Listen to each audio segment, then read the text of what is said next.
안녕하세요. 법무법인 해안의 공대호 변호사라고 합니다.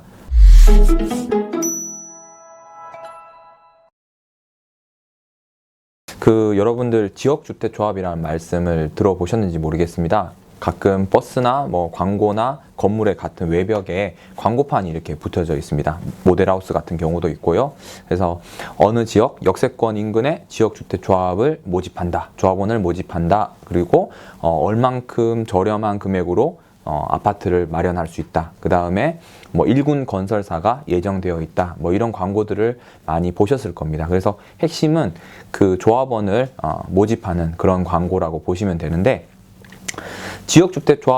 지역주택조합이라는 그 사업 방식과 조합원이 왜 가입되는지에 대해서 먼저 좀 말씀을 드리면, 지역주택조합이라는 것은 그 무주택자 또는 85제곱미터, 그러니까 보통 한 30평대 정도 됩니다. 그래서 그 이하의 면적의 아파트를 가지신 분들이 모이셔가지고 토지를 확보하고 아파트를 짓는 사업의 방식이 보통 지역주택조합 사업이 되겠습니다. 그 대법원 판례는 이렇게 사업을 설명을 하고 있습니다. 조합을 설립하기 전에 조합원을 미리 모집한다. 그리고 분담금 등으로 사업 부지를 확보한다. 그리고 그 이후 조합 설립 인가를 얻어서 추가적으로 소유권을 확보해서 사업 승인을 얻어서 아파트를 짓는 사업, 이렇게 법원은 설명을 하고 있습니다. 그렇기 때문에 그 조합을 설립하려면 조합원들이 당연히 있어야 되는 것이고, 그것을 모집하는 광고를 여러분들이 접하시게 되는 것입니다. 지역주택조합 사업 같은 경우에는 그 일반 분양가보다 저렴하게 내 집 마련을 할 수가 있습니다. 30% 내외 정도로 보통 광고를 하고 있는데요. 그래서 도심 지역 인근에 아파트를 마련할 수 있는 하나의 방법이라고 생각할 수가 있는 거죠. 그래서 내 집 마련의 꿈을 이룰 수 있는 방법이긴 합니다. 그래서 그런 부푼 꿈을 안고 가입을 하는데 여러 가지 문제점이 터지게 되는 것입니다.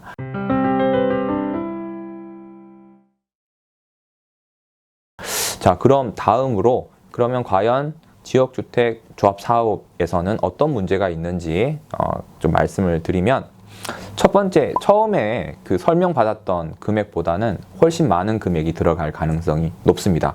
왜냐하면 일단 사업 기간이 길거든요. 그렇기 때문에 그 중간에 그 사업을 행하는 사람들의 인건비, 그 다음에 용역 대금, 그 다음에 기타 사업 비용, 수수료 등등등이 계속 발생합니다. 그래서 처음에 설명받았을 때는 일정 금액이 추가 분담금이 될 거예요 라고 설명을 받더라도, 그 이후에 사업이 마무리가 되지 않으면서 언제까지 몇 차 추가 분담금을 내라, 또 그 다음에 또 한 해가 바뀌면서 또 내라, 또 그 다음에 또 바뀌면서 또 내라 라고 하면서 추가 분담금을 요구하는 경우들이 많이 발생합니다. 이제 이런 것들은 처음에 가입할 때 당시 전혀 예상치 못했던 정보들이기 때문에 많은 분들이 당황하고 좀 분노를 표하는 그런 문제라고 보시면 될 것 같고요. 두 번째는 사업하기가 조금 힘든 부분이 있습니다. 왜냐하면 그 사업구역 내 토지 면적의 95%를 조합이 확보를 해야 되거든요. 95%를 확보하면 나머지 5%는 반대를 하던 절대로 등기 인감증명서를 못 준다고 하더라도 그 토지들은 조합이 가져올 수가 있습니다. 95%가 확보되어야 된다는 게 중요한데, 그럼 반대로 95%가 되지 않으면 어떡하느냐? 강제로 법에 의해서 가져올 수가 없어요. 그러니까 웃돈을 주더라도 아니면 다양한 방법으로 설득해서라도 그 토지를 확보할 수밖에 없는 것이죠. 그 확보할 수 있는 기간이 상대적으로 길게 됩니다. 그래서 보통 보면 이 땅은 우리 대대손손 내려온 종중의 땅이니까 절대로 팔 수 없다, 이런 사례들도 있고, 그 다음에 시세는 예를 들어서 100원인데 우리는 5,000원을 주지 않으면 팔지 않겠다, 이런 지역도 있을 것이고, 다양한 이유 때문에 사업에 필요한 토지 면적 95%를 확보하는 것이 상당히 어렵습니다. 그래서 그 기간 동안 사업 비용이 많이 발생하고 토지 면적을 확보하는 어려운 그런 문제가 발생하게 됩니다. 세 번째는 조합원 자격을 유지하는 것이 어렵습니다. 어떤 거냐면, 사업을 완료할 때까지 처음에 말씀드렸던 무주택자 또는 85제곱미터 이하의 아파트 한 채만을 가지고 계셔야 되는데, 그 사업 오랜 기간, 예를 들어서 10년을 사업한다라고 하면 10년 동안 무주택을 요건을 갖춰야 되고, 그 사이에 혹시 내가 아파트 당첨이 돼버렸다, 그러면 자연스럽게 법에 의해서 조합원 자격이 없어질 수도 있는 위험성이 있는 것이죠. 이런 문제 때문에 조합에 가입을 하고 나서 조합원 자격을 상실하는 경우도 발생을 하고 있습니다. 그 다음에 문제점은 조합 탈퇴가 어렵다는 점입니다. 아까 말씀드렸던 여러 가지 문제점들로 인해서 그 조합원들이 조합에다가 나 조합원 탈퇴하겠다라고 얘기를 하더라도 탈퇴가 쉽지 않습니다. 추가 분담금을 내지 않으면 뭐 페널티가 있다라든가 아니면 너는 법상으로 어떠하기 때문에 무조건 조합원 자격을 유지를 해야 되고 비용 납부를 계속 해야 된다. 뭐 이런 말들이 전해 내려옵니다. 이제 이런 문제 때문에 지역주택 조합 같은 경우에는 가입을 함부로 하지 마라. 뭐 이런 경고성의 말들이 많이 들립니다.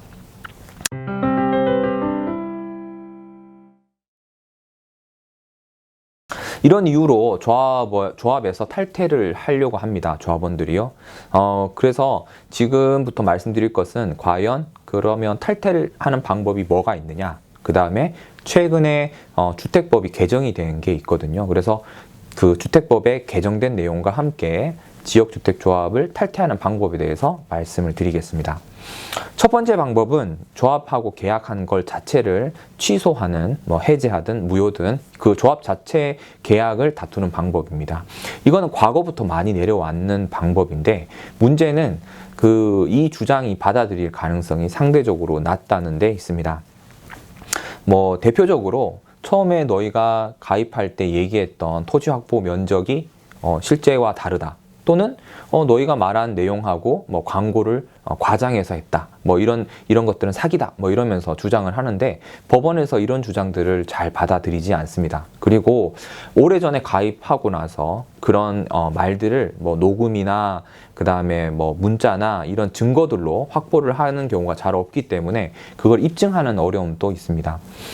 왜냐하면 조합에서 조합원을 가입할 때 보통 분양 대행사를 통해서 가입을 하게 되는데 분양 대행사들은 정말 말 그대로 이리저리 옮겨 다니는 회사들이 많고 거기서 일하시는 분들이 지속적으로 조합하고 관계를 가지지 않는 경우가 많거든요.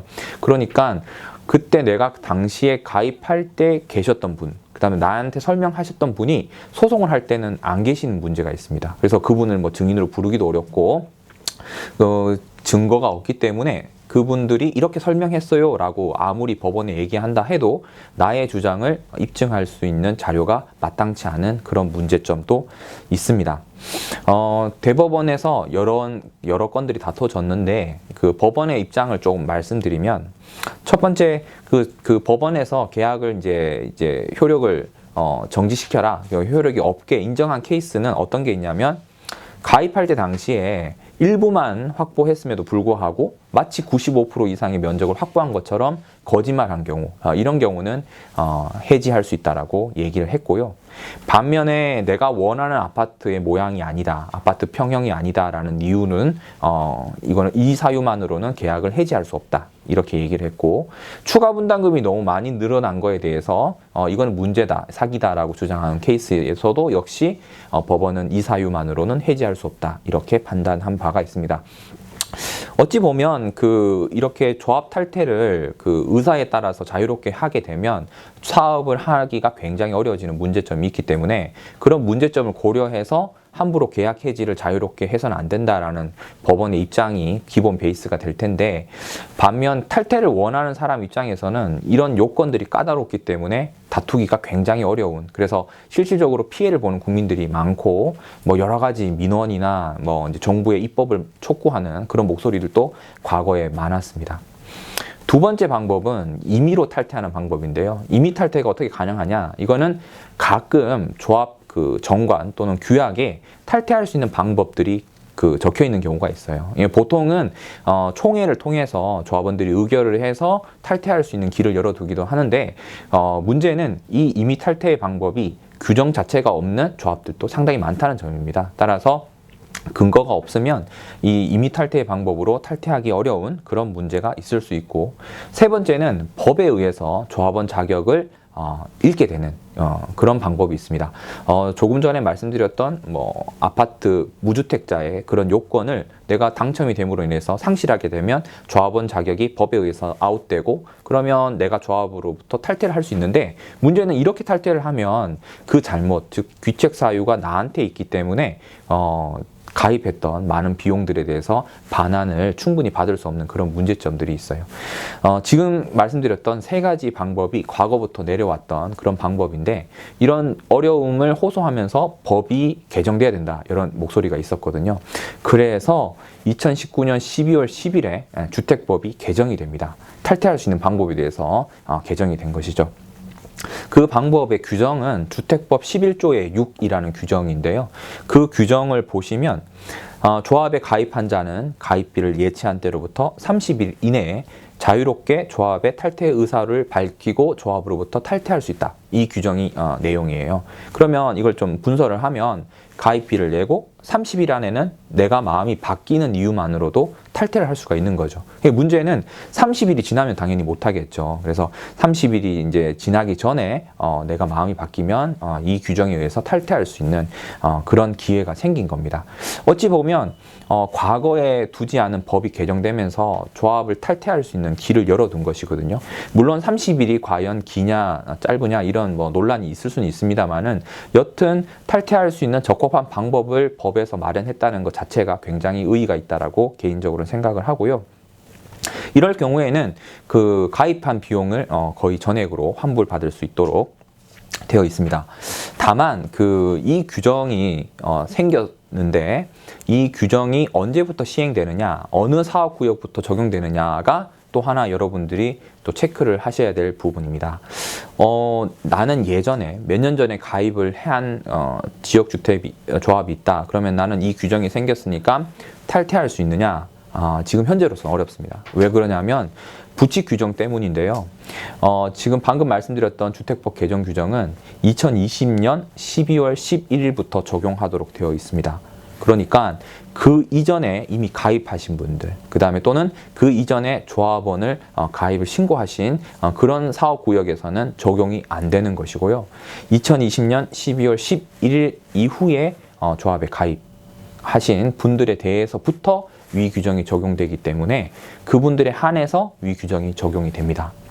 그래서 언제 이 규정이 시행되는지를 한번 체크할 필요가 있고 이 규정을 통해서 내가 해지를 할 수 있느냐 없느냐를 살펴보시는 것이 중요할 것 같습니다. 그래서 과거에 이미 가입이 되신 분들이라면 이 부칙 규정 때문에 탈퇴가 어려운 것은 과거와 지금하고 크게 달라지진 않았고 그 규정 시행 이후에 가입하신 분들은 어떻게 보면 탈퇴의 길이 새롭게 마련된 것이라고 보시면 되겠습니다.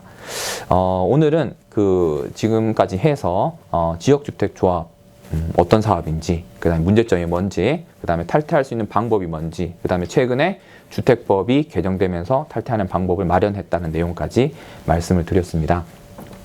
다음 시간에는 또 부동산과 관련된 이슈를 찾아서 여러분들과 함께 말씀을 나눠보도록 하겠습니다. 지금까지 시청해 주셔서 감사합니다. 마치겠습니다.